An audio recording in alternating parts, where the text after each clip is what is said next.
अरे भूसावा जब बिकी है तो अच्छा अरे बैला का खई है।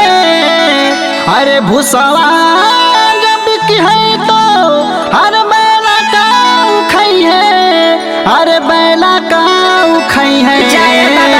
भूसे भरल बता दिमाग में।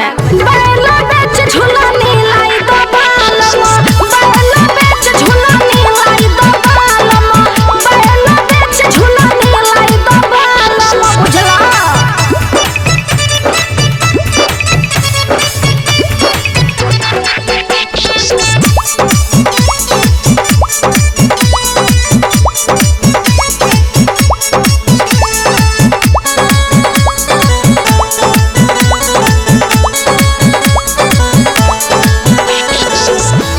अरे बैला जब बिकी है तो अच्छा अरे खेती कैसे हुई है।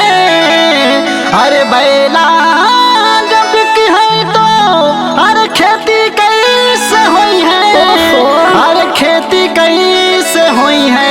बताइए खेती कैसे हुई? ट्रैक्टर से जोताई, खेतवा बेच झूला नीलाई तो बालमा, खेतवा बेच झूला नीलाई तो बालमा, खेतवा बेच झूला नीलाई तो बालमा। देख ला हमका मेहरारू कितना गच बड़ी भतारनी मन पाके। तू तो खेते जोतत में हराम बड़ा, अब बैल गोता तारू है काम बा। किस्मत कुतर बतारा से बियाह कर।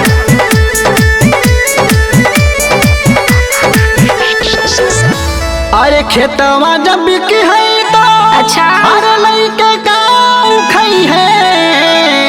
अरे खेतवा जब बिकी है तो अरे लइके गाँव खई है।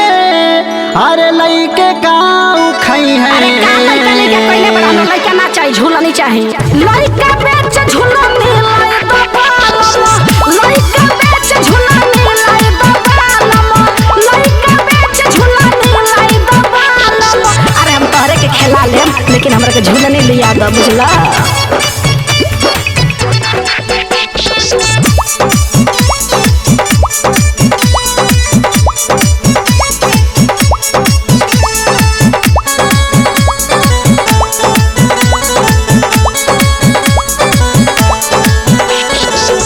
अरे बोला का डुबैबू का कहला? अरे हिना